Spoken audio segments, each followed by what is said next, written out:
Bismillahirrahmanirrahim. Alhamdulillahirrabbilalamin. Wassalatu wassalamu ala ashrafil anbiya'i wal mursalin Sayyidina Muhammadin wa ala alihi wa ashabihi ajma'in amma ba'du.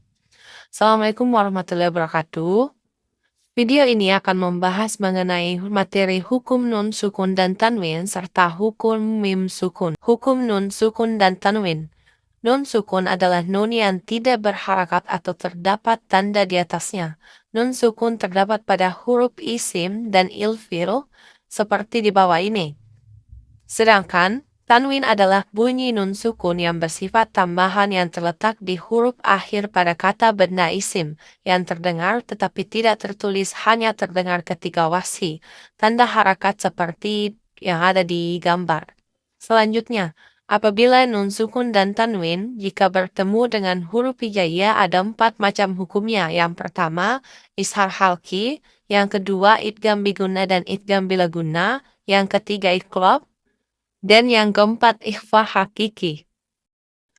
Pertama, ishar halki. Apabila nun sukun dan tanwin bertemu dengan salah satu huruf hamzah, ha, ain, ha, goin, kho, maka ishar halki adalah mengucapkan nun sukun atau tanwin dengan jelas sesuai dengan makhraj dan sifat yang dimilikinya.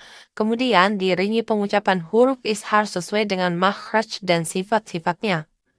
Selanjutnya yang kedua, idgham biguna. Apabila nun sukun atau tanwin bertemu dengan huruf ya, nun, mim, waw, maka idgham biguna adalah meleburkan suara nun sukun atau tanwin ke huruf idgham biguna yang berada setelahnya sehingga menjadi satu ucapan. Kemudian, pada waktu mengidamkan suara harus ditasydidkan pada huruf idgham biguna. Lalu, suara ditahan 2-3 harakat disertai guna yang keluar dari rongga hidung. Selanjutnya yang ketiga, idgham bila guna. Apabila nun sukun atau tanwin bertemu dengan huruf lam dan ro, maka idgham bila guna adalah meleburkan suara nun sukun atau tanwin sepenuhnya ke huruf lam atau ro tanpa dengung atau guna. Pada waktu mengidamkan, suara harus ditasydidkan ke huruf lam dan ro. Selanjutnya yang keempat, iqlab. Apabila nun sukun atau tanwin bertemu dengan huruf ba, maka iqlab adalah mengubah suara nun sukun atau tanwin menjadi suara mim. Kemudian bunyi mim disamarkan ke huruf ba. Kemudian suara ditahan 2 harakat disertai dengan guna yang keluar dari rongga hidung. Yang kelima, ikhfa hakiki. Apabila nun sukun dan tanwin bertemu dengan huruf ta, za, jin, dal, sal, sa, shin, shin, so, do, to, so, fa, qaf, qaf, maka ikhfa hakiki adalah yang pertama, memadukan suara nun sukun atau tanwin dengan suara huruf ikhfa yang ada di depannya. Kemudian, suara ikhfa akan terdengar samar antara ishar dan idgham, antara suara nun mati atau tanwin dengan huruf ikhfa yang di depannya. Ketiga, suara ditahan sejenak untuk menyempurnakan ikhfa dan dengung. Huruf-hurufnya ialah huruf awal pada suhu kata bait berikut. Selanjutnya, materi hukum mim sukun. Mim sukun adalah huruf mim yang tidak berharakat atau yang terdapat tanda di atasnya, terbaca ketika wasyi atau wakaf.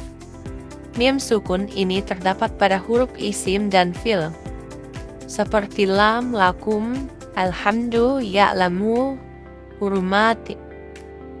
Hukum mim sukun ada 3, yakni ishar, idgham, dan ikhfa syafawi. Yang pertama, ikhfa syafawi. Ikhfa syafawi adalah apabila mim bertemu ba, mim dibaca samar, dan suara ditahan 2-3 harakat disertai dengung. Yang kedua, idgham syafawi. Idgham mimi adalah apabila mim bertemu dengan mim, kemudian mim diidghamkan dan bertasydid ke huruf mim kedua. Lalu, suara ditahan 2-3 harakat disertai dengung. Yang ketiga, ishar syafawi. Ishar syafawi adalah apabila mim bertemu selain huruf mim dan ba, kemudian bunyi mim jelas dan tidak ditahan. Baik, sekian penjelasan mengenai hukum nun sukun dan tanwin, serta hukum mim sukun. Baik, saya ucapkan terima kasih telah menyimak materi yang telah disampaikan. Saya tutup. Subhanaka Allahumma wa bihamdika. Asyhadu an la ilaha illa anta astaghfiruka wa atubu ilaik. Wabillahi taufiq wal hidayah. Wassalamualaikum warahmatullahi wabarakatuh.